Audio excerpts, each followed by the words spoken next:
What's going on, guys? Happy Sunday afternoon, and welcome back to another really fun retro pay-per-view review. This is a Patreon-sponsored review this week, courtesy of our friend Kevin at K-Dog's Kennel, and I'm going to tell you all about him and his Twitch channel, and all about what an awesome supporter and listener he is to sponsor this review today, because this is a really interesting show with a lot of things happening on it, and I remember it fondly and have a lot of interesting personal memories to share with you about this time period and Royal Rumble 1993 and everything that went on there back now. What are we looking at now? 18 years ago, I suppose. And man, the time freaking flies, but this was Bret Hart's first title run going into WrestleMania. Yokozuna was launched at this event. We had a couple of big debuts in Lex Luger and Giant Gonzalez. We had Ric Flair's last night in the company, as he would have his Loser Leaves Town match the following night that was actually taped.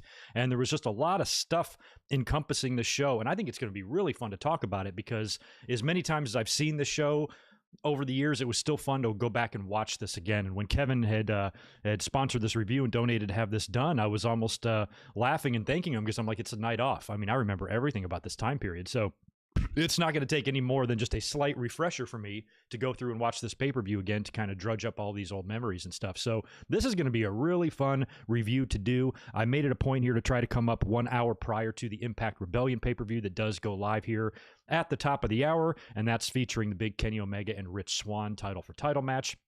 Some of you may be interested in that. I personally am actually not ordering the pay-per-view tonight. We will talk about the outcome of the main event tomorrow on the Raw review, but I have elected not to watch it and take care of some other things tonight. But I will be eyeballing social media and Twitter to see what's going on there, but I do know a lot of you guys were interested in that, so I wanted to make sure this podcast was not getting in the way of that or going head-to-head with it. It's also a big day with other stuff, documentaries and biographies. The Roddy Piper A&E biography also goes live on A&E, I believe, in about an hour as well, and the Miz 24 doc on Peacock and on the WWE Network is available now. So there is no shortage of shit to look at today in the world of wrestling. So if you are here now and you plan on being here with us tonight as we talk about this show, I appreciate you being here, because I know you got a lot of options on this beautiful spring Sunday afternoon. I want to say hello to everybody there in the chat, and then I want to give a couple of quick shout outs, and then we'll start getting into this pay-per-view and all the results and what was going down here.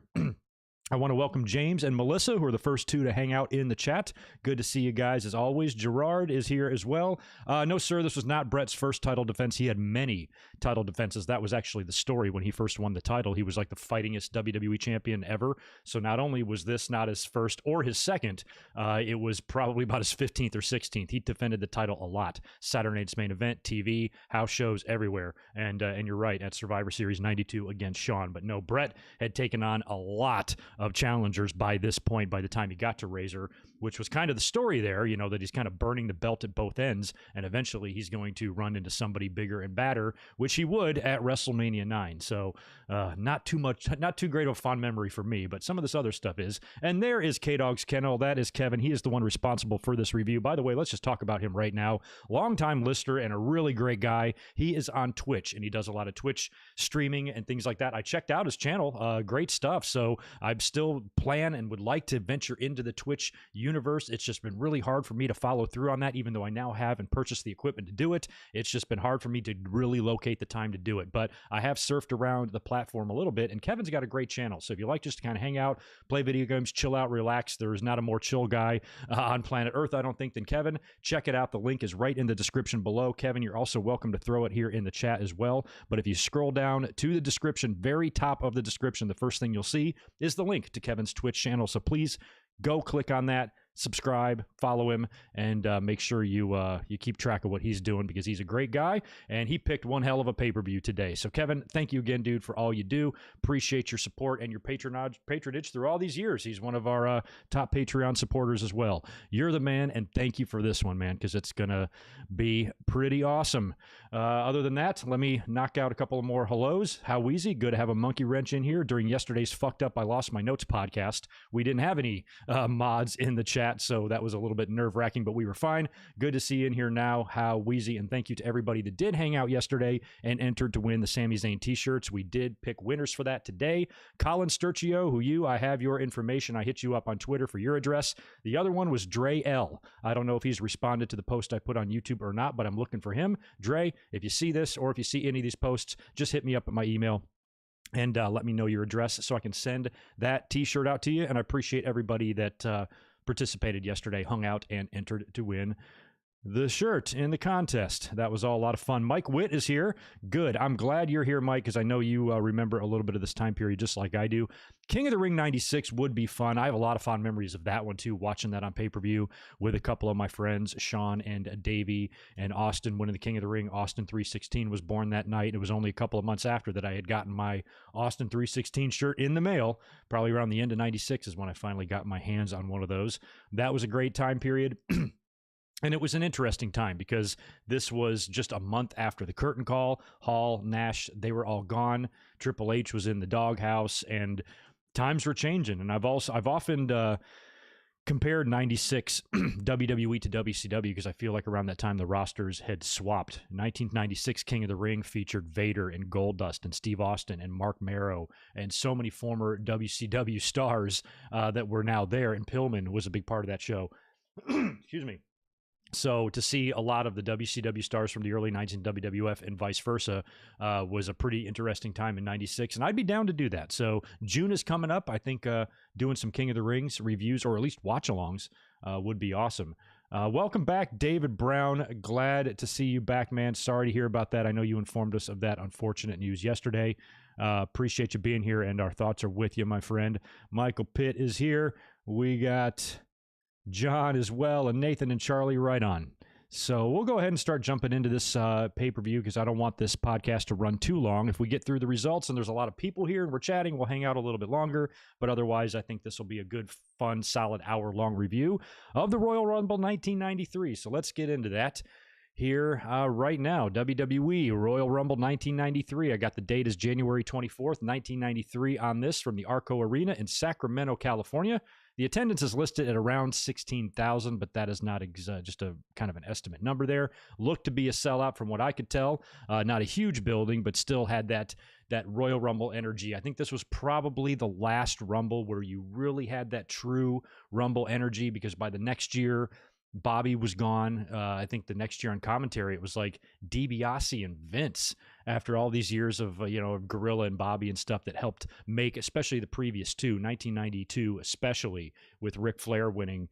Part of the reason why that victory, I think, is so memorable is because of the job that Bobby and Gorilla did on commentary. So it was equally as entertaining here for this, having those two on the call. And Bobby Heenan was in rare form for this one. He said some pretty hilarious things, and I wrote down a few examples of some of the wonderful things that Bobby Heenan had said throughout the night. But having him and Gorilla on commentary really gave this Rumble that classic feel, especially with Bobby Heenan, excuse me, marking out over everything and him unveiling Lex Luger, which I'm going to talk about later on, because when Heenan and Gorilla are welcoming us to the Royal Rumble, running through the card, Bobby cannot wait. He's chomping at the bit to hype up Narcissist, and he just kept saying like Narcissist over and over. And I remember this on TV. I'm like, what the hell is he talking about? What the hell is Narcissist?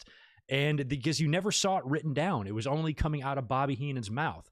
So finally, when you when it get the unveiling, as we'll see later, and you realize that it's Narcissist, and you're like, oh, Narcissist. Like, I didn't know what the hell Heenan was talking about. So anyway, I always found that really funny. And, Lex had come in really the previous year in the WBF, but I don't think he was able contractually to wrestle until this time, which is when they introduced him as Narcissist, as Bobby Heenan says. And I remember at the time thinking that Bobby was going to be his manager, because Bobby was kind of the manager for Flair and then took a back seat and gave Perfect the reins there. And when they brought Lex in, I thought it was going to be Bobby. But again, he was just basically there as his hype man. And the unveiling that we would see later on with Lex was extremely fucking creepy, which we'll talk about as well. And because Bret Hart is defending the WWE title on the show against Razor Ramon, we got Stu and Helen Hart in the front row, which was just a treat to see them throughout the course of the night here. Pretty cool. So we were all welcomed to the Royal Rumble. Crowd seems to be pretty jacked for this. It's going to be fun. And we open up with a fun hot tag team match, Steiner brothers versus the Beverly brothers. This was kind of a trend in the early Royal Rumbles. They would a lot of times open with a really hot tag match. I know they'd done it maybe with Orient Express and Rockers. Help me out, some of the other ones from like 92 and 91. they would always open up with some kind of hot match like this. And this time, it was going to be these two teams, Steiner brothers and Beverly brothers, who have a ton of history together. Now, the Beverly brothers, Bo and Blake Beverly, they were Wayne Bloom and Mike Enos. And Mike Enos, little piece of wrestling trivia, was in the ring on Nitro when Scott Hall made his debut, when he came out in the jean jacket and, hey, yo, you know who I am, and all that stuff. So he was one of the guys in the ring. I forgot who was taking on, maybe one of the members of Well Done, I think, in that match on Nitro. But also, they're former AWA champions from back in the day as the Destruction Crew, and they would later go to WCW or the NWA as the Minnesota Wrecking Crew, like Part 2, who's actually managed by one of the original members, Ole Anderson. And they feuded a little bit with the Steiners in WCW. So these two teams already had a history. They already knew each other, which is probably why they were given the nod to open up the show here, because they could work together, and we would see that in the finish, why that decision was probably made, because it was pretty awesome stuff. So the Steiners, of course,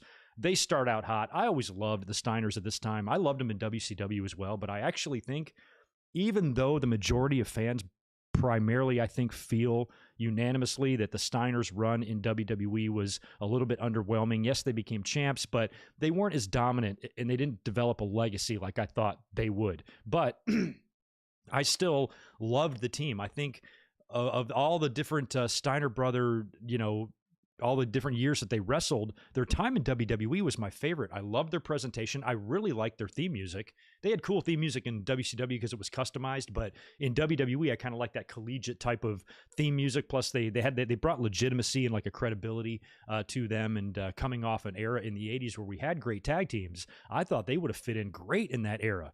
Put Steiners in with the Bulldogs and the Harts and the Islanders and the Bees and teams like that. Holy shit. But, them coming in kind of late like this in the 90s, after Demolition and after a lot of those teams, I just thought they were head and shoulders above the rest of the competition in WWE, but they never really made it to that dominant place that I thought they would in WWE. Even the LOD, even the Road Warriors didn't. It was kind of a shame the way it all, worked out. But they were showcased pretty hardcore here. They looked really good. They started out hot, beating the crap out of both Bo and Blake. Scott finally gets caught and isolated, and, they basically work over him until Rick Steiner gets the hot tag, destroying both guys. Ridiculous German suplex at one point in the match to, I believe, Blake, who went just flying all the way across the ring. Looked pretty cool. The crowd was super hot for this as well. They just had that atmosphere. And like I said, it was kind of one of the last years. By the time we would get to 94 Rumble, like I said, the announcers were different. The roster had kind of taken a hit. They had that weird casket match with Yokozuna. It didn't have that shitty finish with Bret and Lex at the end.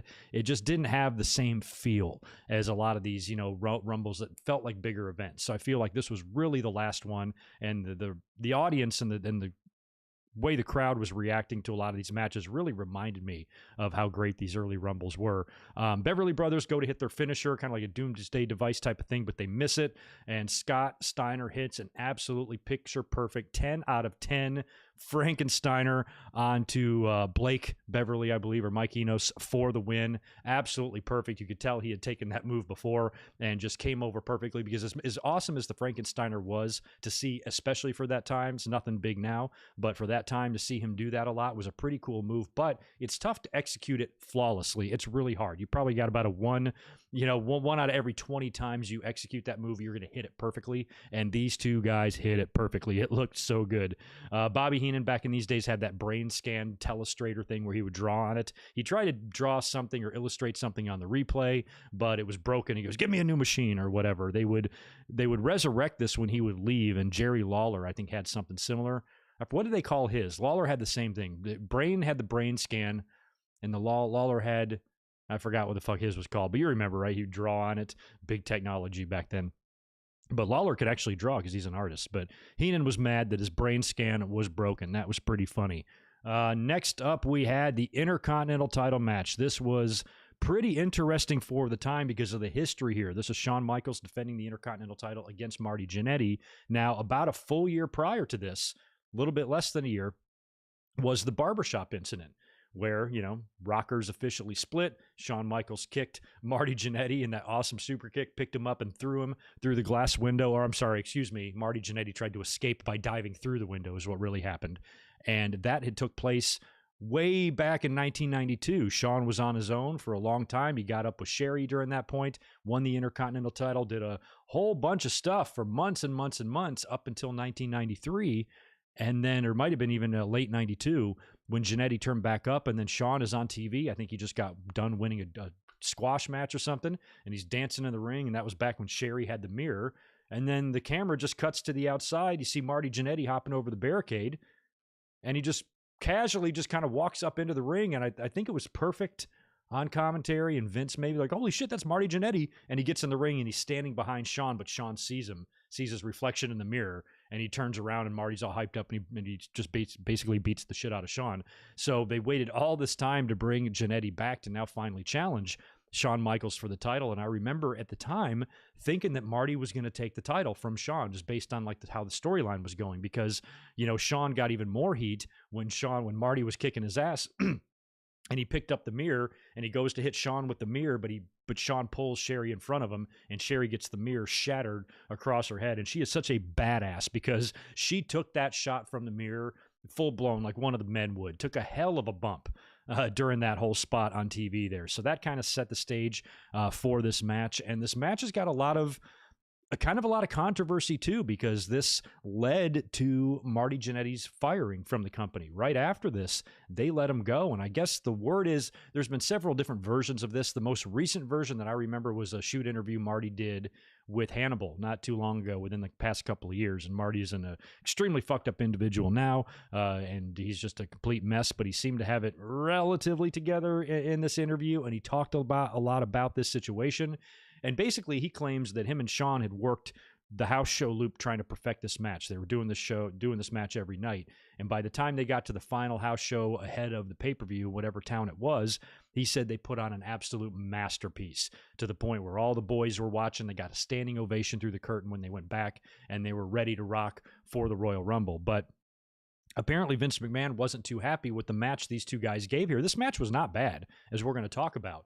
But apparently Vince was not that enamored by it. And then word got out that Marty maybe was under the influence. And Marty says he thought I was under the influence or whatever, called me into his office and let me go after the Royal Rumble. So I don't know if they had maybe originally planned for even Marty to win here or what, but apparently he might have been a little bit under the influence during this match. It wouldn't surprise me, just based on, the type of lifestyle Marty leads. But as I was watching the match, and as we'll talk about here in a minute, it wasn't as good as I thought they could have done, for sure. There's a couple of maybe slower moments in the match that I thought I expected more from them. But for the most part, Gianetti did not seem drunk to me. I don't know. But word is that might have been what was going on there, or he was on drugs or something during this match, and Vince McMahon just decided not to trust him and let him go. But he would be brought back, I think, with help from Curt Hennig. I think Mr. Perfect is the one that helped kind of get Marty back in, because they go way back from the AWA as well, and as he does with Shawn too. And they brought him back in, and that's when he won the Intercontinental title on Raw just a few months later. I think it was like June in the summer of '93. But all the way back here at the Royal Rumble, there was some sort of turmoil and controversy going on here, and Shawn and Marty had, pieced together this beautiful match on the house show circuit. Now it's time to unveil it on pay-per-view, and I guess Vince felt like they dropped the ball, and it led to Marty, being let go. But, when you watch the match, it isn't that bad. And it looked like Marty was set up to win here. I mean, he was decked out all in white, and it looked like he was ready for an Intercontinental title celebration. And I remember at the time watching the storylines. I wasn't doing a podcast or anything like that, but if I would have predicted this show, I would have predicted Marty to win the title. So, because Shawn wasn't, he hadn't reached that legendary status yet. He was just one half of the Rockers that won the Intercontinental title a few months before, because Davey Boy got fired. He hadn't reached that unbeatable type of level yet with me. And I thought, pretty much anybody could beat him. Tatanka, who would actually have his number a little bit as they would head into their WrestleMania 9 match. So a lot of this is probably Marty's inner demons. I think if Marty had everything together here, you think about how the Rockers, their team, their history, and how gnarly that split was between the two. I think if Marty would have been able to keep it together, this could have been a 2-year program. This could have been something to where you could have done this Royal Rumble match here, but you could have also done a rematch at WrestleMania 9. I would have much rather had Marty and Shawn, the sequel, than Tatanka and Shawn. especially if they did something, even if they put a stip in there. I know ladder matches weren't quite happening yet, but, maybe something else to make the match a little bit more fun for Marty and Shawn at WrestleMania, and that's maybe when Shawn wins the belt back, or maybe Marty wins it, or whatever the hell happens. You could do it there, but, just the circumstances caused this, what should have been a lifelong running program and angle and issue between the two. I think a lot of it was Gianetti's doing. I think if he would have just kept it together a little bit, he wouldn't have been as good as Shawn. Nobody can touch Shawn, but Gianetti was still a hell of an athlete. Gianetti still had a good look, and I think he could have been a really good quality thorn in the side of Gianetti. He could have been the Sami Zayn to Shawn's Owens, you know what I mean? Something like that. But circumstances just dictated a different scenario for them, and this match was I guess not as good as it could have been. Now, Sensational Sherry is also the wild card in this because she's going to be in a neutral corner. Of course, Shawn pulled her in front of the mirror on TV when Marty returned, so she's pissed now. Bobby Heenan on commentary is pretty hilarious. He is insisting that Sherry is out there to stand by her man, even though she came out completely by herself, because Howard Finkel introduces Sherry prior to the match. So she comes out there and stands. They get Marty and Shawn out there for their entrances. Heenan is putting over how much better Shawn is than Marty, and that Shawn taught Marty everything he knew, and Marty was riding his coattails and blah, blah, blah. Also insisting that Sherry is out there winking at Shawn, praying for Shawn to win and shit like that. It reminded me of, there's the Randy Savage and Honky Tonk Man Saturday Night's Main Event match from back in '87, where Liz is out there and Heenan keeps like, she's winking at the Honky Tonk Man. It kind of reminded me of that. He's just insisting that Sherry is with Shawn when clearly she's got this look of disdain on her face. She's kind of a little bit pissed at Shawn, and that's clear in her body language and everything else there, but Bobby's oblivious to this. Shawn is in control at first until Marty makes his comeback, and like I said, there was a couple of moments where I thought Marty looked a tad lethargic, but he certainly wasn't Jeff Hardy coming down to the ring on a TNA pay-per-view just fucked out of his mind. He seemed like he was coordinated. He had his shit together. He didn't, as much as I'm not a Marty Giannetti fan, he did not seem to be somebody that was a mess here in this match. He had it together for the most part. But maybe the match lacked intensity. I did feel that a time or two. I'm not going to lie there.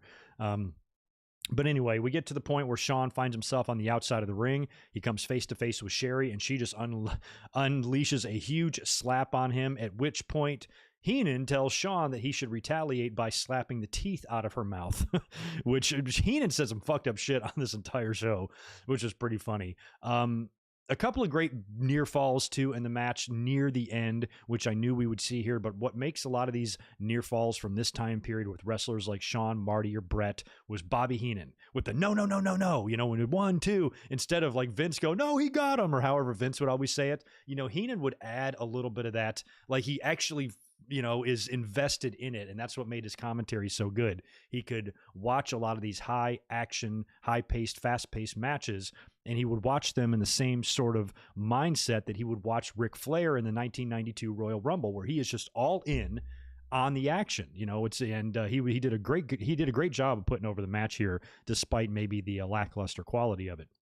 In the end, we get Joey Morella, Gorilla's son, is in the ring as the ref for this. He takes an unintentional back elbow from Shawn. He goes down, so there's no referee. That's when Sherry gets in the ring, and she tries to hit Shawn with her high heel shoe. She takes it off. Marty is holding Shawn. She goes to hit Shawn. Shawn moves out of the way. She nails Marty instead, and that was a complete accident. And then Shawn, as soon as Marty gets hit and he's down, Shawn comes face to face with Sherry, and Heenan screams out pile driver. So he wanted Shawn to give Sensational Sherry a pile driver.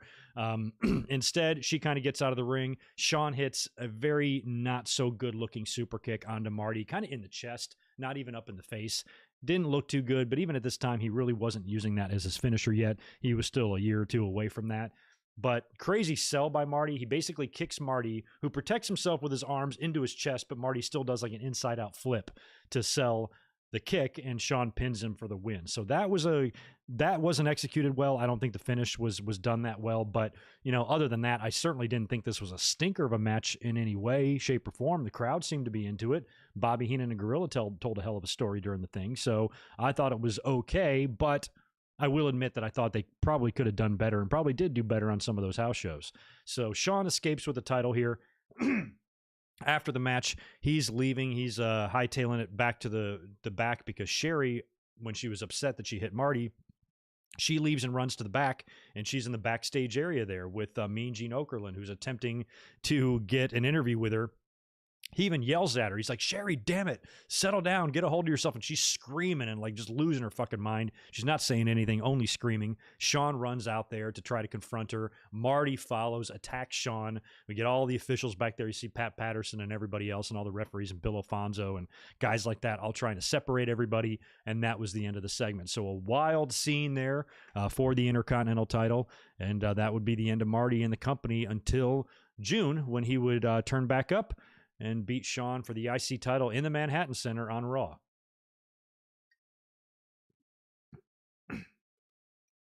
Yeah, Mean Gene, damn it, Sherry. So funny. Yeah, this would kind of, Sherry'd be winding down too. She would still be involved in at WrestleMania because I know her and Luna would have some big brawl at WrestleMania 9.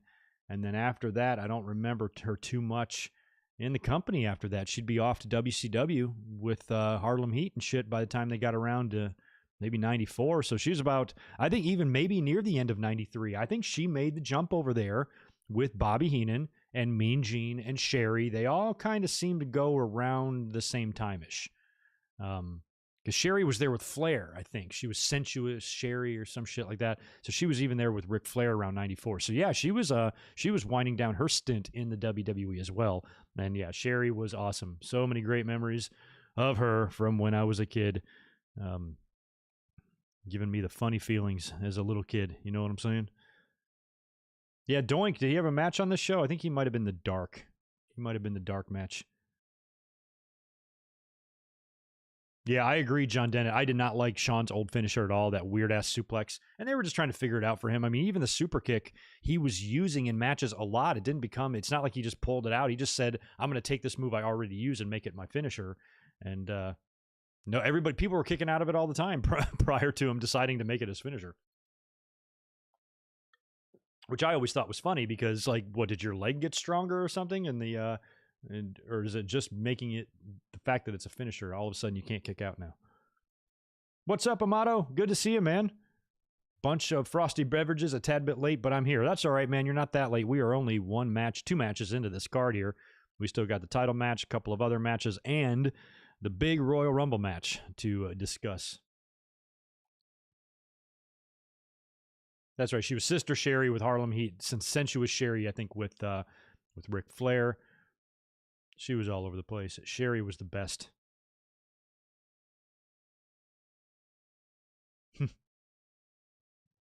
Yeah, Michael Pitt. Mean Gene. It was just a trip watching Mean Gene yelling at Sherry. So sad. I mean, the 93 was just a sad year because by the time you got to the end, you know, Mean Gene would be in WCW, I think, by the end of 93. Bobby Heenan would be tossed out of Monday Night Raw the night after Survivor Series. He'd be gone. Like I said, Sherry'd be out. And the guy that's in the next match here would also be heading to WCW shortly after that, the Big Boss Man, who took on Bam Bam Bigelow. They had just brought Bigelow back in, and I remember when he came in, I'm like, holy shit, Bam Bam Bigelow is back. Hadn't seen really much of him. I know he worked Japan and a couple other places, but I didn't really see a whole lot of him after he left the company in like 88. And when they brought him in then, I was a big fan. The Battle for Bam Bam on TV with all the managers, Luscious Johnny and Slick and Fuji and Heenan and Hart, all trying to get Bam Bam Bigelow to sign with them. And then he turns babyface and joins with Oliver Humperdinck instead. And he was only there for a short time. And so the fact that he was back now and he was a heel, because he was a babyface when he was there previously, I was really into that idea. I'm like, ooh, I like Bam Bam. I always liked him. So the fact that he was back, I was excited about that. And, you know, even Bam Bam's run from here to 93 to 95, however long he was there, another 2-year stint here for him, 2.5 year, maybe close to 3. Again, I feel like he didn't live to his potential either. How Bam Bam managed to have 2 stints in the WWE and never touch gold is beyond me. This guy made an event at a WrestleMania against Lawrence Taylor. So how the hell, you know, they managed to drop the ball with him, I'll never know. But here, he was kind of fresh, back onto the scene, and Boss Man was winding down. So this is pretty much going to be a showcase for Bam Bam Bigelow, which is what it was. About a 10-minute match, pretty good stuff. These for big men, these are 2 of the best. I think Bam Bam, even though at the time he was bigger than Boss Man, he was still much more agile. You know, Ray Traylor he was just super fast, and he could do things. He was really good about managing his weight after like 1988. He got really slim, and he could move super fast in the ring, but I wouldn't call him agile. I'd call him quick is what I call him. Where Bam Bam could, he could do cartwheels. He was a lot more lighter on his feet. He could roll around, somersault, maybe even do a moonsault, go climb to the top rope. You never saw any of that from the Big Boss Man, but he was equally good in equally different ways. You know what I mean? So this is a battle of two of my favorite big wrestlers ever in wrestling. So this was a complete treat, even though you knew it was just going to be a one-sided ordeal with Bam Bam going over, which is what happens. Wins the match with his diving headbutt and pins Big Boss Man. And again, we talk about 93. It would be somewhere here in 93. I can't remember exactly when. Maybe you guys can tell me that he would go to WCW and he would be the boss. And that gimmick lasted like one day when WWE, I think, was like, you ain't taking that gimmick. And then he became the guardian angel. And then he was back to Big Bubba. By the time Nitro started, he was Bubba again, Big Bubba Rogers, which, that and the Boss Man are probably his two, biggest gimmicks that he's ever had. So kind of sad to see Boss Man on his way out of the WWE around this time, but he'd be back. I watched Boss Man wrestle live a lot of times in the late 90s when he would join back with them during the Attitude Era. So, but this would be it for Bam Bam for Boss Man in the company for about 5 years, I believe. So big win for Bigelow there. And of course he would go on to, I think he didn't have a match at WrestleMania 9. He would be in the finals of the King of the Ring with Bret in a great final match a couple months later in June. And then he'd be into his feud the next year with Doink. And then that was the year after that. No, yeah, the next year with Doink. And then after that was $1 Million Corporation stuff. And then it was the feud with Lawrence Taylor, then his babyface run, and then exit from the company and heading over to ECW and WCW. And then he had, in between that and somewhere in WWE, he had Luna Vachon with him as his main squeeze. That was awesome. I love that he called her his main squeeze. So anyway, Bam Bam is back, and he got a big win over the Boss Man. That brings us to the WWE title match. Bret Hart defending the WWE title against Razor Ramon, who had just come into the company the previous summer. He was brand new, and at this time, this was really weird to see somebody like this come in and get a title shot that quick. He literally came out of nowhere.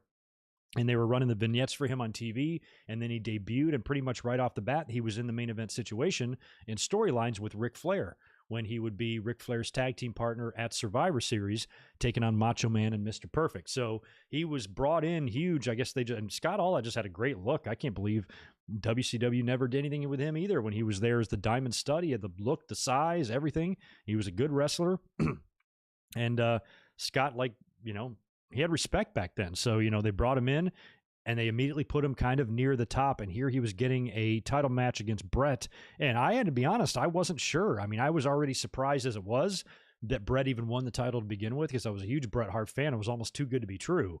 I'm like, this seems really weird. As much as I loved Bret Hart, it was never really in my mind that he was going to win the WWE title. I never really thought it was possible. So when he did, that took me off guard so much. I'm like, well, I guess at this point, anybody could beat him. I can't imagine him hanging on to the title forever. And if they're willing to put the title on Bret, they'd pretty much be willing to put the title on anybody, I would think. So I actually thought Razor had a decent shot to beat Bret for the title here. But what helped change my mind a little bit was Helen and Stu in the front row. I was like, hopefully they don't have to watch Bret get beat. That wouldn't happen until Survivor Series a couple of years later. But I was nervous for Bret because I didn't really know what they had planned for WrestleMania. It felt like Yoko was going to be the guy. Yoko was on my radar to win the 93 Rumble, but at the same time, Undertaker was in that match and shit. So I really had no idea what was going to happen at WrestleMania and if Bret Hart was going to make it that far. So I would be very happy by the time we got to the end of this match. But anyway, we had a recap of Razor Ramon and Bret, kind of what led to this match. They showed the highlights or clip of Razor Ramon attacking Owen Hart in the locker room on like Superstars or Challenge, beating up Owen to try to get to Bret. And then they interviewed Razor Ramon the previous night at the arena while a basketball game is going on. So this must have been where the Sacramento Kings play basketball, and there was a professional basketball game going on in the background. And for the life of me, I couldn't tell who they were playing. Obviously the Sacramento Kings, but I couldn't tell who their opponents were. So when Razor was talking, I was fixated on the basketball court trying to figure out which team that was from 1993. Maybe it was the Bulls. Maybe it was one of Jordan's last games. Who knows? But he was there talking about Bret, and he said he's going to have gold on his waist and his neck and all this. And he says, I'll get some sleep, Hitman. I'll see you tomorrow, Chico, and all that. So Scott Hall was just starting to learn that Razor character, and he was getting real good at it at this point with the toothpick and the shirt and the greasy ass hair and the chains. Fucking loved it. So they gave us a recap of all of that. Razor makes his way to the ring first, and we get one of those that you see a lot of times on Raw now, these gorilla position interviews right before they go out through the curtain. We get one of these with Bret Hart and Mean Gene Okerlund right before Bret Hart goes out. And that was kind of cool.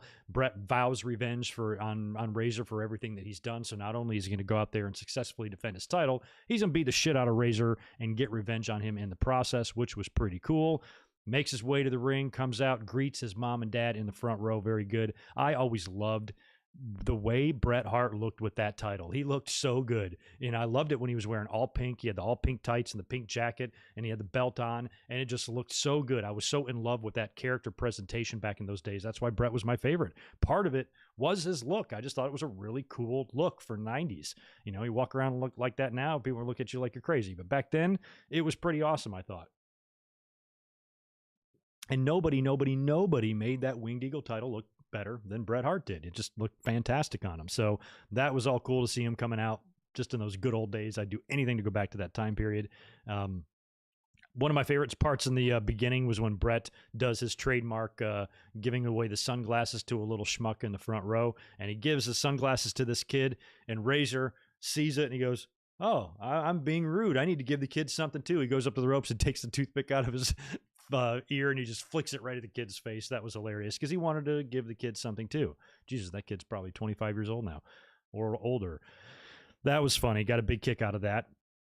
Bell rings. We're underway here. Bret takes it to Razor right away because he's got, an axe to grind here with Razor for beating up his brother and some of the shit that he's done. So he takes it to Razor right away, but he tries to slug it out with him, comes up on the losing end. Finally, Bret realizes that let's not try to punch this guy. Let's just go to work on the knee like we like to do. And Razor kind of goes for like a diving knee in the corner. Bret moves. Razor immediately, this is like the first 2 or 3 minutes in the match, he hits his knee and he kind of hobbles on it. Bret goes right to work on it, targets it, sweeps his leg out from under him, and does all the classic, Bret Hart grapevining and elbow drops and stuff, and just really, really works the knee early. Razor takes control, starts working over Bret. So, now we're into that portion of the match where Scott's just going to be working over Bret hardcore until he makes his comeback. And during the Bret comeback that he finally, I forgot how if he telegraphed something or Razor ducked or he missed, got out of the way or something. But once he took back control of Razor and started mounting his end of match comeback here, there was a really awesome big belly to back. I guess they were on the top, the second rope, and it was a belly to back suplex off the second rope. But those guys launched themselves all the way across the ring and got a great reaction out of Helen. She did one of these. And like, because Helen and Stu just kind of sit there like, a lot of times. So, the fact that Helen like damn near shit her pants over that bump was pretty cool. Razor kicks out of a kind of like a little sunset flip type of pin, just barely kicks out at the last minute, but they're both laying on the mat and their legs are kind of like wrapped up in each other. So Bret is just laying there on the mat and he finds it the perfect opportunity to kind of twist up Razor. He pretzels him up, turns him over for the sharpshooter and like cinches back, and he's got it on. But I got to say, for the excellence of execution, this was the most poorly executed sharpshooter that Bret's ever done. He was just in a bad position. It wasn't his fault. He still had the legs tied up, but he didn't have his hands and his arms where they normally would be or where he would want them to be. And it looked awkward as hell. He was almost like holding Razor's legs back with the other arm or something. It just didn't look right. But, he still had it on, and Razor actually submits.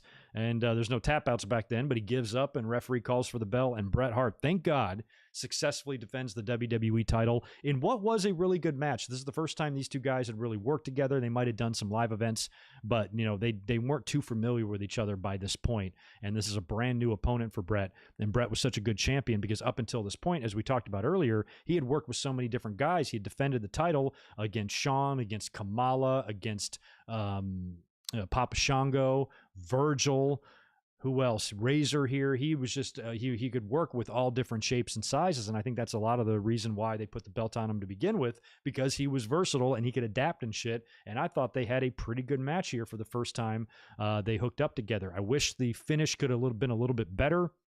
I wish Bret, it almost like it, they almost made it feel like it was a fluke, not really a fluke, but you know, he just happened to be laying there in the right position to wrap up Razor instead of going through his normal sequence of moves and just locking it on and beating him clean. My only wish is that he would have just had the sharpshooter locked down a little bit better, because Razor's so tall, it even looked funny. You know, I always criticize everybody else that attempts the sharpshooter or the scorpion deathlock because they don't know how to do it and it looks like shit. And Bret always knew what to do, cinched back, made it look real. This is just one of the few occasions, one of the extremely, extremely rare occasions where Bret Hart's sharpshooter did not look well at all. But in the end, he walked out with the title, and that's all I cared about. And he got some revenge on Razor, and this was, you know, kind of one of these rare one-offs. This was just an opponent for Bret for the title. It wasn't anything that extended very much further than this. They would wrestle at the King of the Ring in the first round after Bret lost the title, but you know, there wasn't too much here with this feud past this. I think maybe their match at King of the Ring 93 might have been a little bit better than this. You guys, if any of you remember, let me know if you agree with that assessment or not. That one was pretty good, but again, with kind of a fluke quick finish where Bret just kind of countered a top rope suplex and got the pin on Razor in that, you know, similar to how he won this one. So in TV or pay-per-view matches, Bret, I guess, is 2-0 against Razor Ramon in the WWE.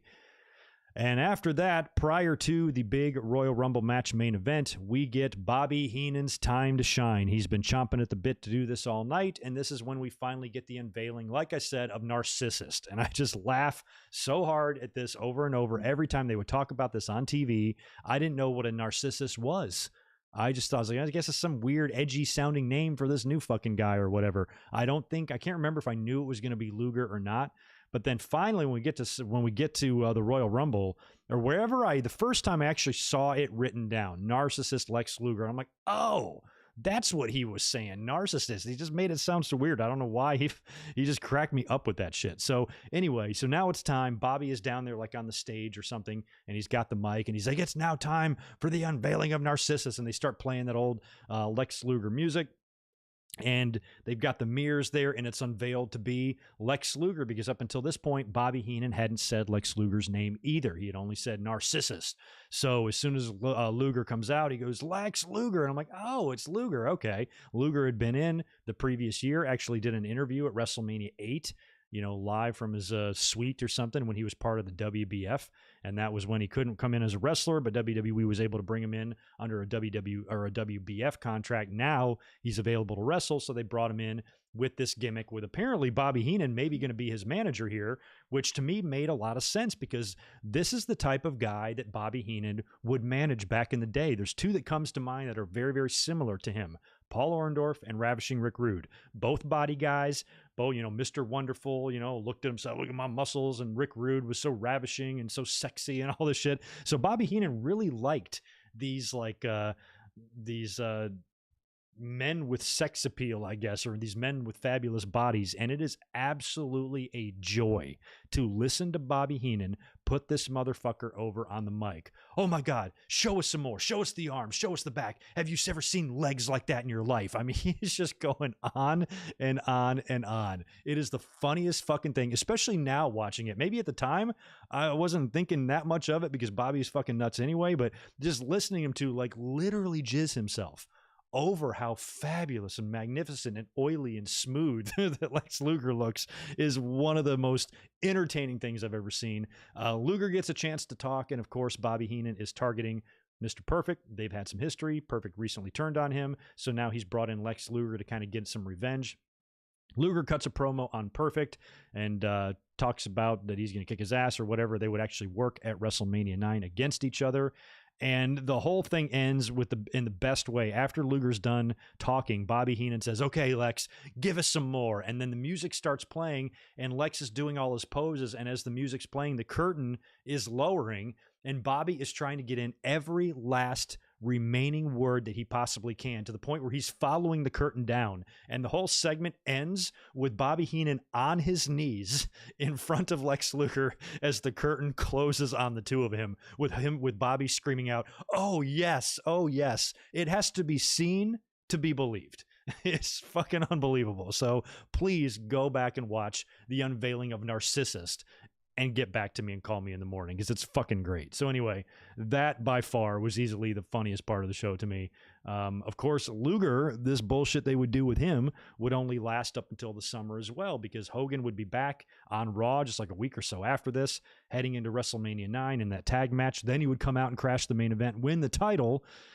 And then he would lose it to Yoko at King of the Ring. That's when Yoko would do the celebration on the deck of the aircraft carrier, the Intrepid, I think in DC, and they were going to have somebody body slam him, and then out of nowhere in a helicopter, out pops the narcissist Lex Luger, who is a douchebag, dirty piece of shit heel 24 hours before. Now he's Mr. American Man with the American flag shirt. He comes out to the ring, takes it off, body slams Yokozuna, and there you go. You got your Hulk Hogan 2.0. So that was ridiculous. I would have preferred Luger as this cocky heel. He was cheating to win his matches. Even at the WrestleMania 9 press conference a couple of months later, he would knock Bret out like during the brunch prior to his match, kind of setting up what would be a feud between them going past WrestleMania 9. But then they would turn Luger babyface, and then Lex and Bret had to play nice together. It was so weird the way they did this. What a weird ass decision.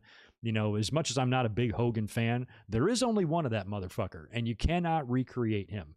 And you're a fool if you think you can. So looking back, one of the dumber decisions WWE ever made. But this initial unveiling of Lex Luger was a pleasure, a joy to watch. Please go check it out.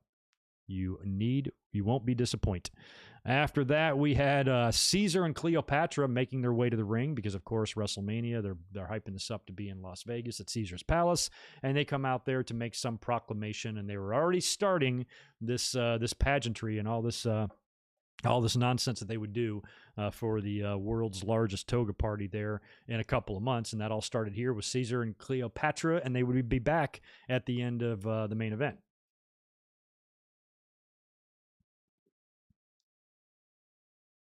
Yeah, I would have been fine, Bruce, with Luger turning face at some point, because that's what everybody does. He could have turned face even with a gimmick like the narcissist. He could have still shed that gimmick and been just Lex Luger. But the way it was done, like overnight, to where he's a completely different gimmick, as if all the shitty douchebaggy things he did in the previous months just go away, and now all of a sudden he's born again Hogan. It was odd to me. So I would have rather seen Luger go face in that manner, like you're talking about. Just let the narcissist gimmick run its course. Okay, he's done all he can do with this. Let's turn him baby, see what happens, that sort of thing. But this push he got was one of the worst, just decisions overall, I think, in WWE history, to try to go to that and not being able to, change with the times, and knowing that, that Hogan era is kind of gone. And then when Hogan goes to WCW, now you're going to try to have your discount Hogan going up against the real Hogan? Come on, Vince. Smarter than that. Anyway, let's get on to the Royal Rumble match. This was great. This was so fun because, like I said, we have Bobby the Brain Heenan and Gorilla Monsoon on the call for this thing. So they made this awesome. And of course, Ric Flair has got a big match the next night on Monday Night Raw against Mr. Perfect. This is going to be a loser leaves town match. And Ric Flair was last year's winner. And we all remember how animated Bobby Heenan was throughout that whole match, that whole ordeal on commentary there. He was all over the place and absolutely out of his mind. So imagine how he felt when Howard Finkel announces number 1 and 2 in the Rumble, and number 1 is Ric Flair. Outcome, because back in those days, they weren't doing the theme music yet. The first year we got theme music during Royal Rumbles was 1996. And I remember when we heard it in 96, I'm like, oh, that's a good idea. But before that, they weren't doing it. So Howard says, let's introduce who picked number 1, and out comes Flair in that beautiful black and white robe that apparently they're searching for on that WWE Treasure show. Comes out in that, and Bobby Heenan immediately is like, no. So Bobby Heenan's freaking out because he's invested in Flair to hopefully repeat here. Even though the writing was on the wall for Flair, everybody knew, even at that time, before internet, and there's some hotlines and stuff, but even before that, you knew Flair was going to WCW. You could feel it. He was out of the title picture, winding down, then they booked that loser leaves town match. Perfect ain't leaving. It's going to be Flair. He's probably going to go back. So that's what wound up happening. What was interesting, too, is they had to film. That was pre-taped. So the match we would see the next night was already taped. So Flair's last night was actually here in the company, not the Raw match the following night. But he's out there now. Bobby Heenan You know, Flair won at number 3 the previous year, so he's not totally dead in the water, but Bobby ain't feeling too good about this. And number 2, and a really cool choice for number 2, was Bob Backlund. These two guys were at the top of the WWF and NWA back in the early 80s. I think they even had a match against each other once or twice. One of them might have been in Japan. I can't remember, while they were both champion, which is really fucking cool. So the fact that Ric Flair, you know, the figurehead of the NWA, and Backlund, the guy before Hogan, you know, Bruno's successor, was really what Backlund was with his 6-year run or whatever he had in WWE. Really awesome to see them start out together. And Backlund would be the story in this entire Royal Rumble. And it blows my mind how they made Backlund seem like he was 90 fucking years old. I am 1 year older than Bob Backlund was at this fucking pay-per-view right now, that they were saying, oh, can you believe the courage? He's coming back after all these years. Now, I mean, AJ Styles is older than Bob Backlund was in this match, but they made it sound like he was 165 fucking years old. And it was so funny to me because I'm like, damn, I'm kind of older than that now. So that's a little bit, that's a reality check I wasn't ready for there. But anyway, Backlund and Flair get into it a little bit, and we would see Backlund, of course, all the way in. He would kind of hang around in 93. He would have that match late in the year, I believe, with, or no, it would have been the following year. It would have been a whole year later. So Backlund hung around like a whole year later, and then would have the match with Bret in 94, probably like a year and a half later. A whole year and a half after this, he wrestles Bret. Bret beats him, he snaps, goes heel, and then wins the title of the Survivor Series. So nearly 2 years after this right here, he would actually still win the WWE title, but they made it sound like he's making some courageous fucking comeback, which just blows my mind. So anyway, him and Flair get into it a little bit. Papa Shango is out next. He's immediately tossed out. Shango is another guy that I don't recall being around too much longer than this. I think somewhere here in 93, he'd be out the door and then repackaged as Kama, the Extreme Fighting Machine, around 95, I believe. So he'd be out next. He didn't last long, just a couple of seconds. We had Ted DiBiase, Brian Knobbs, and Virgil were the next 3 out. And then Jerry the King Lawler came out at number 7. And I'm pretty sure this was right around the time that Lawler debuted too. I think he had just turned up on commentary, I think. Maybe late 92 when they finally came together after all these years of Lawler never working with WWE. Coming in at this time was interesting. Plus, there was going to be kind of the working agreement there as well. So this was kind of the beginning of Jerry Lawler, and he was actually coming out in this Royal Rumble at number 7. And just seeing him there, I remember at the time, was just like, holy shit, Jerry Lawler's in the company. Very weird. So I can't remember exactly when he came in, but I believe it was on commentary first. And then, so this wasn't his first night, but it was close to his first night. So interesting to see Jerry Lawler in there with some of these guys. We had Max Moon and Tenryu out next. Now, Tenryu had worked a couple of dates for WWE. He would work the next year's Royal Rumble, I believe, as one of Mr. Fuji's henchmen to try to keep Lex Luger from winning the Royal Rumble because of the stip with Yoko or whatever. So I think it was Tenryu and like Kabuki were in there as hired guns in 1994. And he would also work WrestleMania 7 against Demolition. And I forget his big, dumb fucking partner's name. The big idiot that he teamed with actually kind of went rogue and tried to hijack a match against the Earthquake in Japan. It's on YouTube. You can check it out.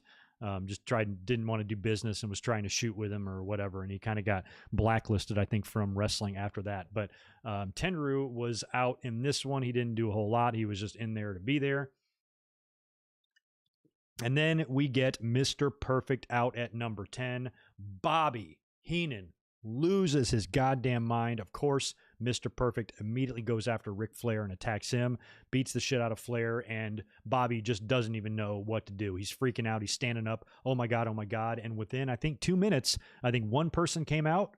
And then right after that, Ric Flair gets clotheslined over the top rope by Mr. Perfect and eliminated. So that was it. Bobby Heenan is dejected now, but you kind of knew that was going to be the case anyway, and that was it for Flair. Now, like I said, they would air that taped match the night before in the Loser Leaves Town match, but it's kind of sad to see that Flair was really only there about a year and a half.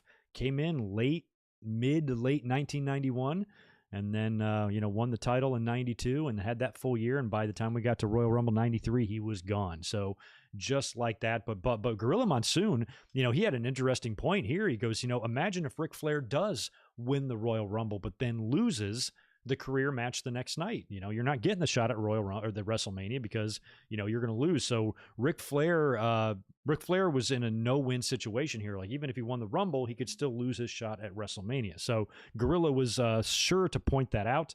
And like I said, Flair would be heading back down to WCW after that. And this match now took a whole different turn.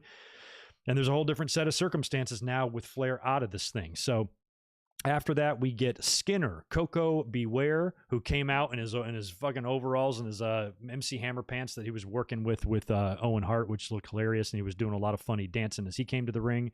We had Samu out after that, followed by the Berserker. We had Mr. Perfect. This was interesting. Mr. Perfect eliminated Jerry the King Lawler, and after he like clotheslined him over the top rope, but I think Perfect is also on the outside on the apron. And then Dibiase and a few other wrestlers are trying to shove Perfect off, and he's hanging on. He's so close. Like, this looked so good. Perfect was so close to falling off, but he kept hanging on. Everybody's trying to shove him out with their feet. And then Lawler gets back up and actually pulls Mr. Perfect off of everybody and helps eliminate Mr. Perfect. And the two of them brawl down the aisleway, or they have to be separated, I should say, by the officials. And this is interesting because these two go way back from the AWA. Jerry Lawler beat Mr. Perfect in a loser leaves town match in the AWA that sent him to WWE. So it's really cool that they kind of had this tie in here with these two, just like they had with Bob Backlund and Ric Flair earlier on. In the previous year, I know Roddy, I think, was it Piper and Valentine mixed it up, I think, in 92, and they were in that great Starrcade match, the dog collar match. You had Flair and Kerry Von Erich, you know, mixing it up as well in that Royal Rumble, and they had that big match at Texas Stadium for the NWA title that Kerry won with the backslide. I like that sometimes they would have some of these guys who had history come together in the Royal Rumble. It was really cool the way they did that here and there. So anyway, Perfect and Lawler are separated. Lawler, this is so funny. Lawler is heading back to the back, and he's going down the aisleway when number 15 comes out, and it's the Undertaker, and Paul Bearer and Undertaker come through that curtain, and just to see Lawler kind of like back up from him and like, oh shit, I'm gonna get away from him, was kind of funny to see Lawler get the hell out of the Undertaker's way. So Undertaker is out next, and you know, at this point, this is the guy I thought was going to win it. The Undertaker, who the fuck is going to eliminate him? I know he had been eliminated in previous Rumbles, but he was kind of a heel. There's a different situation now, and he seems kind of unstoppable. He eliminates immediately Samu and Tenryu. Terry Taylor, I think, is out next at number 16. He's immediately dumped. He comes out to no reaction at all. I think Terry Taylor might have been working in the back office at the time. I don't remember. He was in between. If you go back and look, I guess you can maybe check his Wikipedia. I have lost track of how many times Terry Taylor jumped from WWE to WCW. He was back and forth. He was like in WCW in the mid 80s, WWE in like 88 and 89, maybe a little bit of 90, back to WCW in like 91, 92, back to WWE in 93, back to WCW again in 94. Then he'd be in the front office there. Then he'd be back in 99 working in the front office. He was there when Owen died, but then he would leave when Russo and Ferrara were there. And then he'd be back in NXT. Like, I cannot keep track of how many times this guy's been back and forth. So just to see him come out here, Terry Taylor, Bobby Heenan doesn't even put him over. Bobby Heenan used to manage him as the Red Rooster. And Terry Taylor comes out. The fans basically don't even know who he is. So he's in there for 15 seconds. Ted DiBiase tosses him out immediately. And then the Undertaker eliminates Ted DiBiase and the Berserker, which I believe left the Undertaker in the ring alone because Bob Backlund had been tossed out to the outside. So Undertaker's in the ring, and then boom, you get a quick camera cut to the entranceway, and there he is, Giant Gonzalez, along with Harvey Whippleman. Now, I've told this story before about this pay-per-view. I don't remember the circumstances. I don't remember why, but for some reason, I didn't order this pay-per-view on pay-per-view. I didn't see it. I watched 92, and I watched 94, 95, and 96, but there were some pay-per-views, you know, when I was younger, maybe I couldn't convince my parents to spring for the money or whatever because I was only 16 and still living at home. I didn't order this for whatever reason, but me and my buddy, we've talked about this before on the channel too, how we've done this a few times. We were watching it on the scrambled TV. Oh, no, I'm sorry. I wasn't with him. I was by myself watching it on the scrambled TV. I was with him at a different pay-per-view we watched scrambled. So I'm by myself. I'm in my room. I'm kind of listening to the show, you know, on the Scramble pay-per-view channel. And when Bobby Heenan and Gorilla Monsoon start talking about, what is that? Who is that? I've never seen a guy that big. He must be 8 feet tall. I immediately was like, that's Giant Gonzalez. I had no idea he was coming in. Or I said, that's El Gigante.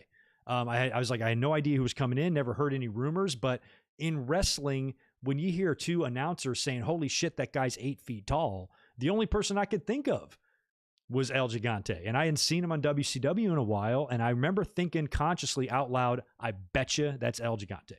So it turned out I was right. It turned out to be him that they put in that ridiculous bodysuit with that fur and shit. So I can't remember. I just remember, I have that memory of being like, holy shit, because you couldn't see, it was all scrambled. But the way Bobby and Gorilla were putting it over, I knew it was him. I'm like, oh, they must have brought him in. And so I wasn't able to see this until it came out on video. And then, of course, I've watched the show 10,000 times since then. But for whatever reason, I can't remember the circumstances why I ordered so many other pay-per-views. I ordered Survivor Series 92 as well. So why I didn't get this one, I don't know. I guess I'm crazy. But I remember just thinking that it must be him. So Gonzalez comes out there. He gets in the ring. Undertaker kind of has his back turned. He does that really cool, like, turnaround thing. And Gonzalez is impressive. I mean, that is a ridiculously tall guy. Super tall, close to 8 feet tall. He really does dwarf The Undertaker, who's 6'10", 6'11". And he turns around, he kind of goes right up to him and looks him right in the face. And, you know, this is what WWE always did with The Undertaker. It was a way to keep them, or it was a way to keep him away from the title, because I think they were scared to put the title on him, because if they put the title on him, that means eventually he's going to have to lose or something. So they would always just keep him busy with other shit, so they didn't have to face it or whatever. So he would always have to face these giants that would come in. You know, he'd have these random WrestleMania matches against Bundy and, you know, here against Giant Gonzalez. And even later in life, he'd have to contend with Heidenreich, with Mordecai, with the Great Khali, you know, any sort of new Kane, you know, any sort of new big giant. It was always The Undertaker's problem to deal with this guy. So you kind of get the stare down first. Undertaker goes to hit Gonzalez, but he counters and hits The Undertaker. Gonzalez did not know how to work at all. He was so horrible. He hit Undertaker a couple of times, hits him with one big chop. Taker goes flying over the top rope, so he's eliminated. Taker's out of the match. Gonzalez follows him out, continues to beat him up on the outside of the ring, throwing him into the ring post, throwing him into the steps, and then getting him in the corner and just wrapping his legs around the ring post a couple of times and just beating the shit out of him. The whole time, Harvey Whippleman is with the Giant Gonzalez, and Bobby Heenan and Gorilla are putting it over, saying, remember Harvey Whippleman? And Harvey was saying this. He was on TV saying he's going to drop a bomb. He was on TV saying he has a big surprise for The Undertaker as revenge for what The Undertaker had done to Kamala in their feud in late 92 when they had the coffin match and the casket match. It fucked Kamala up. So much so he became a babyface and aligned himself with Reverend Slick. So Kamala was a completely different person. Harvey Whippleman blames The Undertaker for that, so he's now going out of his way to exact revenge, and Gonzalez is that revenge. And, of course, The Undertaker would face Gonzalez at WrestleMania 9. I am so glad, looking back, that they didn't do anything too stupid here and actually gave Gonzalez the victory, because that would have really sucked for the streak if they did that at WrestleMania 9. Instead, they did the chloroform deal or whatever, and I think Gonzalez got DQ'd. But, yeah, this was his debut, and it was a pretty impressive debut just to see how big he was. But why he was wearing that, like, gorilla suit, so weird. And El Gigante, he did not have, like, he wasn't a body guy. He did not look that impressive without any, shirtless or whatever. But still, what WWE had him in, that get up with the fur and shit, it's just a little bit ridiculous. But then again, this is 1993 in the very same match with Papa Shango, Damian Demento, and Max Moon. So how crazy does Giant Gonzalez really look here? So that was pretty funny. Undertaker now is just dead in the corner, and it was so eerie to see him laying there. And it was so cool, too, because he hadn't seen anything like this in the Royal Rumble before, where people were just cleared out. The matches basically stopped. And even during the onslaught, during a Giant Gonzalez attack of The Undertaker, dudes were coming out. One of them was Damian Demento, and he was just kind of creeping down the aisleway. He wasn't going to get in the middle of this or get in the way. So finally, they get Giant Gonzalez out of there. And he finally leaves, Undertaker laying in the corner, and now we're finally getting some guys in there. Bob Backlund was on the outside of the ring during all of this. He never got eliminated, so he's now back in there along with Damian Demento, and now the ring will start filling up again with some more guys. I think we get IRS out after that, and then Tatanka, so we get some more guys. in the match, trying to fight, or trying to build up the ring with some more combatants. And that's when Paul Bearer comes out. Paul Bearer sees what happened. He runs out there with the urn and he's trying to coax the Undertaker up to rise up with the power of the urn or whatever. Undertaker struggles to do it, but he gets up and he kind of falls down and he is just stumbling away, just a mess. And even Bobby Heenan's like, I've never seen anybody manhandle the Undertaker like that. So he was basically going back to find this big monster that took him out. And I remember kind of being disappointed too, because I'm like, really? They should have had Undertaker. I want to see Undertaker win this. How fun would that have been? 93, Bret Hart versus the Undertaker for the title.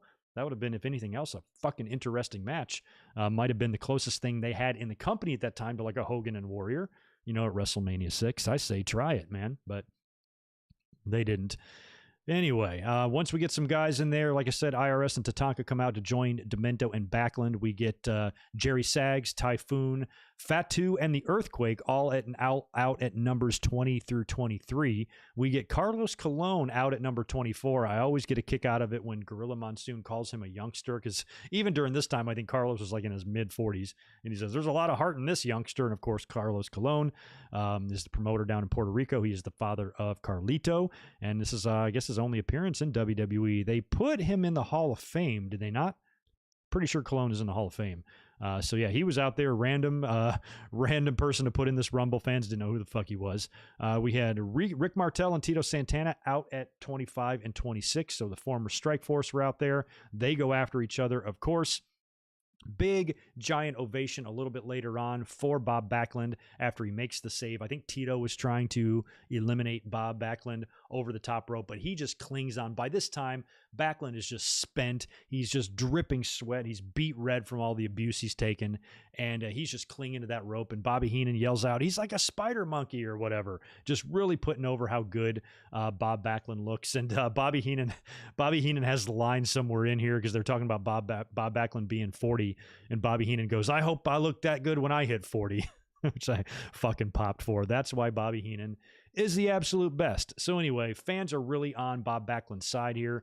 Yokozuna comes out at number 27, so he now is going to be the odds-on favorite here. He goes right after Earthquake, immediately eliminates the Earthquake, and Bobby Heenan is super impressed by this because Earthquake is a big guy. He's already had quite the run in WWE, and he was so much taller than Yoko as well. And he just, Earthquake looked big, and Yoko with ease was able to get him out. Bobby would be really impressed with that. It would take a full year for these guys to kind of hook back up. Earthquake would leave sometime after this. I don't recall in 93 Earthquake being around much after this. He'd, I guess, take most of the year off, maybe go to Japan. I think he might have worked over there, actually. And then he would come back in 94, have a WrestleMania 10 match, and that's when they did like the sumo match on Raw with him and Yoko, and they took down the ring ropes, I think, and all that was all part of that in 1994. But then he would leave after that as well, and then he'd head off to WCW to be Avalanche and Shark. So kind of the end of Earthquake sort of here around this time. The final three are Owen Hart, Repo Man, and Randy Macho Man Savage. Picks number 30. What a number for Randy Savage to pick. He was going to be our last final hope here of eliminating Yokozuna, because when you look at who is in this ring, Yoko's the only guy. None of these other guys, not going to be Repo Man. As much as we love Bob, it ain't going to be Backlund, and it's not going to be Owen, and not going to be Tito or Rick. So it's probably going to be Yoko, unless Randy Savage can pull off some major upset here. So we get Yokozuna eliminating Owen Hart, and then Randy Savage eliminates Repo Man, leaving our final four. I don't recall who eliminated Martel or Tito, but our final four was, or I don't recall who eliminated Tito, I should say. The final four was Savage, Backlund, Martel, and Yokozuna. So Yoko was in there with three extremely talented veterans, and this was interesting. So we had Bob Backlund eliminating Rick Martel. So Backlund, not only has he been in there an hour by this point, he's eliminating motherfuckers. And Rick Martel has got a previous Royal Rumble record as well. Lasted a long time, I think in like 91. So for him to be bounced out this quick was pretty impressive here too. And Bob Backlund has this like crazy faraway look in his eyes, like as he's just like hanging onto the ropes, barely clinging to life. The fans are so behind Bob, and you know what? I was behind him too. I was hoping that I was living in an alternate universe and Bob Backlund would find a way to win this match here. But in the end, Yokozuna winds up stepping Bob Backlund as he comes in for a charge. He misses, and Yoko dumps him over the top rope, and the fans are devastated by that elimination, and Yoko was the right guy to do it. He was the right guy to eliminate Bob Backlund. Had to be Yoko after the run that Backlund had there. You could even hear the fans giving Bob Backlund a standing ovation as he was heading back to the back. And that was one of my favorite stories about this Royal Rumble. The fact that he was lasting in there so long, and then every like 5 or 10 minutes or so, you would hear Gorilla Monsoon say, and Bob Backlund is still in there. And just every time he said that was so much fun. And I really enjoyed Bob Backlund's performance in this Royal Rumble. One of the best, and maybe my favorite in Royal Rumble history. No, maybe not. That might go to Kane. But still, Bob Backlund is up there with just one of the more impressive Royal Rumble runs of all time. And we've had some number ones win. We've had Shawn and Benoit and Ray and, some other guys have long, treks in the Rumble and win these things. But there's something about this Backlund one that felt really special. So that left our final two as Yokozuna. Oh, sorry. As Yokozuna and Randy Savage. So this was going to be it for Yoko. So he's kind of beating the shit out of Savage at first. Savage finally gets Yoko on the ropes a little bit and actually gets him down. It takes him forever to actually get Yokozuna down on the mat. As soon as he does, Savage sees the opportunity, springs up to the top rope, nails the top rope Randy Savage elbow on Yokozuna, and then in one of the weirdest and I think kind of dumbest finishes in Royal Rumble history, Savage immediately goes for the pin. And since they're so close to the edge of the ring, Yokozuna kicks out of the imaginary pin and kicks out with so much force that he sends and propels Savage over the top rope completely and onto the outside and eliminating Randy Savage, winning the Royal Rumble. So Savage has had a couple of weird eliminations throughout the years. There was that one year where he eliminated himself, but then they kind of like, just don't worry about that, let him back in or whatever, just kind of swept it under the rug when that rule had clearly been in play before, when Andre the Giant and a few other guys had eliminated themselves. So here Savage makes an equally bonehead mistake, instinctively going for the pin, but then gets tossed over. And that feels like a Vince idea for me. Let's just put over how strong he is. He's going to kick out and throw you all the way over the top rope. It wasn't my favorite finish in Royal Rumble history. I think they could have done something similar to what Backlund did, where Savage, because Savage is nuts, just charges in on Yokozuna and Yoko just dumps him over or something like that. Very strange finish here, the way he kicked out of a pin and sent Savage over the top rope. Just wasn't my favorite. A little weird. So that's it. Yokozuna there wins the Royal Rumble. We get Caesar and Cleopatra coming out. That music immediately starts playing after he wins. They come out to congratulate him, and Yoko does his celebrating and would go to the back. They would kind of run through a little highlight still image video package of the show, and the whole show would close with Yokozuna in the back taking pictures with the press and celebrating, and Bret Hart comes up and confronts him and kind of waves the belt in his face, and that is what they were setting up for the WrestleMania 9 main event, Yokozuna versus Bret Hart. Overall, I had a heck of a fun time watching this pay-per-view again, because I haven't seen it in a while, but I remember so much about it. It was just nice to kind of go back and watch and relive this again. It was so good. It was so fun, and I miss 1993. Shit would get bad in 94 and 95, but it wasn't quite too bad yet, and I really enjoyed the early Bret Hart title runs. And what a great champion he was at that time. And, here they're making Yoko in one of his biggest nights in the company, and then he would go on to win the title at WrestleMania 9. And I remember thinking at the time, too, around this time, they weren't in the habit. They weren't doing it. I think still to this day, I think WrestleMania 16 was the first time they had done it. But having a heel win and close off WrestleMania in a disappointing manner is nothing that we've seen yet. We have not seen any WrestleMania with that type of outcome. That's why you knew Savage was going to win the title at WrestleMania 4. You're not going to have Dibiase win that tournament after all that. You're not going to have Savage retain against Hogan at WrestleMania 5 when the Mega Powers explode. Shit like that. You're not going to have Slaughter retain over Hogan at WrestleMania 7. Come on. So, I was like, are they really going to do that? If they're going to put the belt on Yoko, they're going to do that in the main event of WrestleMania 9. And the last thing that we're going to see at that show is Yokozuna celebrating as a heel with the title. I found that hard to believe. And of course, they wouldn't do that because they would, Hogan must pose us at WrestleMania 9 and ensure that, it ended on a positive note. But yeah, this would be the beginning of it. Hogan, I wasn't even aware, I don't think at this point, that Hogan was coming back in yet, because I think first it was Brutus that showed back up on Raw, and then he got attacked by IRS or whatever. I think he had a match with Dibiase, and then they attacked him and hit him in the face with a briefcase, and that prompted Hogan to come back. So Hogan wasn't even on my radar at this point, thinking that he was going to be any part of this at all. So in my head, I was thinking, okay, Yoko and Bret, I really hope Bret Hart retains the title, but even I had to be realistic and, and a little bit honest with myself, and I felt like that probably wasn't going to happen. If Yoko is here, they're putting over how big he is. I think they want that. You could tell at the time they wanted that next Andre the Giant type of level guy, because Yoko outweighed Andre eventually. Not quite here. I think he was like 505, but by the time, he would get into his run, he would outweigh Andre, who I think was, tipping the scales at a little bit over 500 at his top weight. So I think they wanted like another giant like that. And this guy was different, and he was so good and agile and everything. I felt like it was going to be him. I felt like he really was going to win the title. I just was going to find it hard to fathom that they would do this at WrestleMania. But Vince, with those tricks he has up his sleeve. So anyway, that's your Royal Rumble in a nutshell. It did take me a little bit longer to get through that review than I thought. I thought we'd do it in an hour. It took about an hour and 15, but that was fun to relive that. I haven't talked or spoke much to the chat in a few minutes, so let me cruise over here, knock out a super chat or two, see what else is going on. Make sure you give this video a like. I figured we'd have a relatively low audience today on a Sunday afternoon with everything else going on, and Impact Rebellion is on right now, so some of y'all might be watching that. D-Style Boxing, thank you for the $5, man. Amazing how 92 had all these big stars and 93 had future stars, but at the time were upper mid-card guys stepping up as main eventers. I know 93 was a big year for that, primarily guys like Bret, guys like Shawn.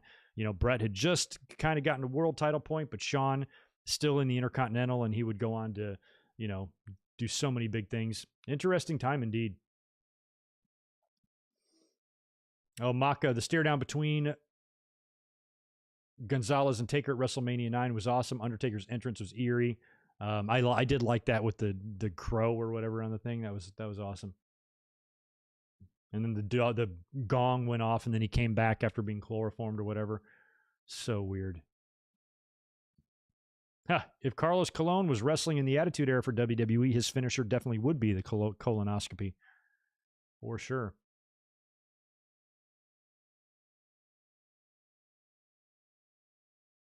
How old was Bobby Heenan at this point? I don't know. Probably 50s. Did Vince say that, or did Bobby Heenan say that, Kevin? Did he say, can you get arrested for beating up the elderly? That was another thing he was doing. He was shitting all over Stu and Helen. So if Bobby isn't getting on his knees and worshiping Lex Luger, he is encouraging Shawn Michaels to use physical violence against Sensational Sherry by knocking her teeth out. He's making fun of Stu and Helen, that they can't move and they can't talk. He thinks he's 40 years old. He was hilarious on this show. He was so over the top in this. It was great.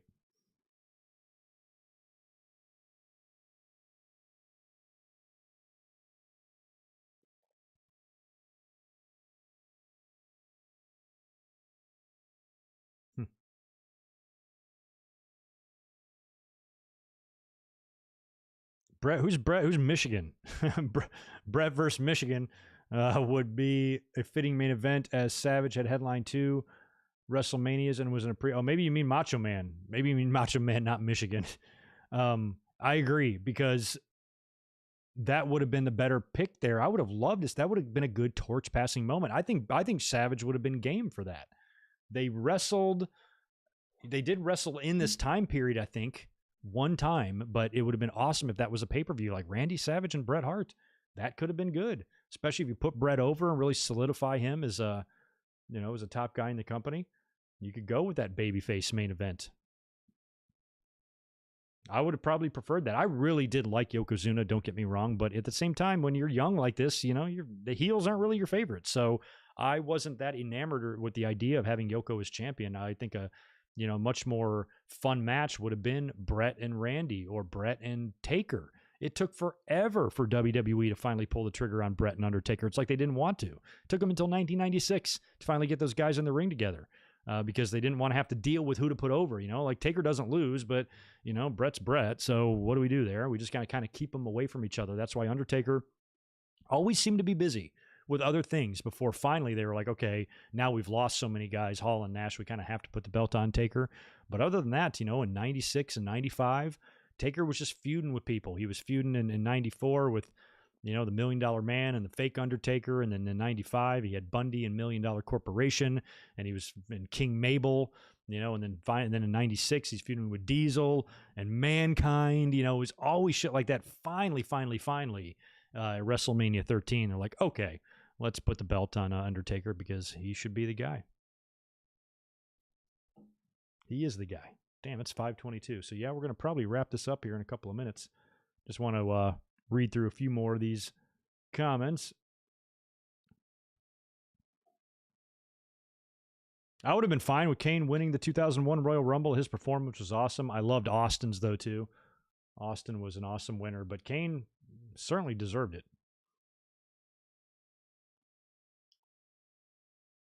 Yeah, I reviewed Royal Rumble 2007 not long ago. That was a good finish with Undertaker and HBK. Oh, thank you for that, Mike. You're watching the Piper documentary. I probably won't watch that until tomorrow. I'm interested in it. That fucking clip of Vince calling Piper in hell, that was cracked me the hell up. A lot of you guys, thank you to those of you. I don't really follow the UFC, but a lot of you guys were tagging me and shit last night. That one dude got knocked out hard, and then the other guy that broke his leg. Oh my God, real similar to like the Anderson Silva injury from a while back. And it was like that, dangly ass leg. Oh my God. Ouch. It's like the more and more I think about it, I probably think I'm not gonna fight in the UFC. Like I've been considering it, but like I really just don't want to get beat up, So I think it's probably looking like you'll never see good mic work fight on a UFC pay-per-view. I'm sorry, just a personal decision I've made. Hopefully that doesn't depress any of you too much. But I gotta look out for my own well-being, and I ain't trying to be having broken legs and shit. I gotta walk, so maybe I'll just go to the NBA instead. K-Dog's Kennel. Be sure you go down to that description and follow his Twitch channel. The link is right there. It takes 2 seconds. Help him out. Kevin is one of the nicest dudes we have in this community. We love him here. And thanks for 2 more bucks, dude, as if you haven't done enough. This was awesome. Thank you, Greg. Great review. It was fun. I love doing these type of shows. Whenever somebody wants me to do a review like this, I'm like, sweet, I'll do that one. I love that show. So we're going to be doing more of these, and we're going to be doing more watch-alongs. We'll be back next Sunday, 1 week from today, with another watch-along. I just have to decide which watch-along that is. I've got a lot of good suggestions from you guys. I just need to nail one down, and we're going to be doing that next week, and I think we'll do it around the same time. I don't think we have any crazy shit going on next Sunday, but if we do, I'll try to schedule accordingly. But as of right now, let's plan for a 4 p.m. Pacific, 7 p.m. Eastern time for the watch-along next Sunday night. I'll put a link up to that this week. I probably won't do a Backlash. We'll do something else. We'll do something else fun. I had a couple on my hit list that I thought might be good. Maybe we'll do a King of the Ring. Not sure yet, but we're going to do a fun retro pay-per-view watch-along 1 week from today. So throw me suggestions on Twitter if you want. Go over there and send me some questions or send me some suggestions in the next couple days. Maybe I'll find one that I like better than the ones I kind of already have pre-written down here. And I like the idea of doing a WCW one too. I'm not against those.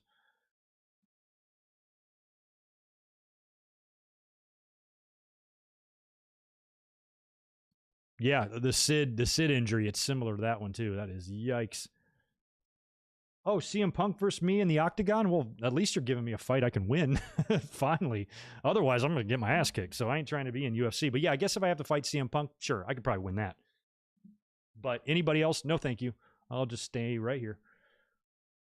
Saturday night's main event reviews. I could do some of those. Rumble 94 watch along. I just got done saying, Michael, I don't hate that one, but it's not one of my favorites. I felt like this was the last of the Royal Rumble magic, was in 1993. That following year was a bit weird with the casket match and the shitty finish with Bret and Luger. Not my favorite. King of the Ring 93 would be good, but we're doing a 93 show here, so I don't know if I want to follow that up again with another one next week. I'll give it some thought, though. Might be a pay-per-view that I was at. Judgment Day was May's pay-per-view, Kevin. I was at Judgment Day 03. I was there for that. Is that one worth reviewing? I think it's Diesel, Triple H, bikini contest, Los Guerreros match. That's all I remember about it, but I was there. I'm pretty sure it was in Charlotte. I remember my seats. I was on the hard cam side, first level. Great seats. I could do that one. Maybe. I'll give it some thought, and we'll figure it out. But either way, I want to make sure you guys can get out of here and go watch the things that you want to watch. If you're not watching Impact Rebellion, you can check out that Roddy Piper A&E biography right now. And The Miz's 24 is up on Peacock right now on demand. So I'm interested in see that too. So I think they're both pretty good. So you got a lot of stuff to look at. Hopefully I'll get a look at something tonight, and we'll talk about it tomorrow on the Raw review. Don't forget, we'll be here immediately following Raw. I don't see a Raw preview yet, but we'll have plenty to talk about because we're going to have to talk about whatever goes on here in just a little bit between Kenny Omega and Rich Swann. We'll have some stuff to discuss tomorrow, and it should be a fun hangout on Monday. So once again, thank you, Kevin. Thank you, K-Dogs Kennel, for all you do. Thank you for sponsoring this review. This was a lot of fun. Loved doing it, and loved watching this show again. And thank you to everybody else that chose to hang out with us today on a nice Sunday evening or afternoon, depending on where you live. I really appreciate it. And we'll be back up here again. I think 3-day weekends is going to be the norm here on the channel. I think every Saturday and Sunday and Monday, barring any scheduling changes that I might have, you'll be seeing me 3 days in a row every single week, maybe even more. So I'll be seeing y'all again real soon. Tomorrow night for the Raw review. Be good. Have a good rest of your Sunday. Kevin, thanks again.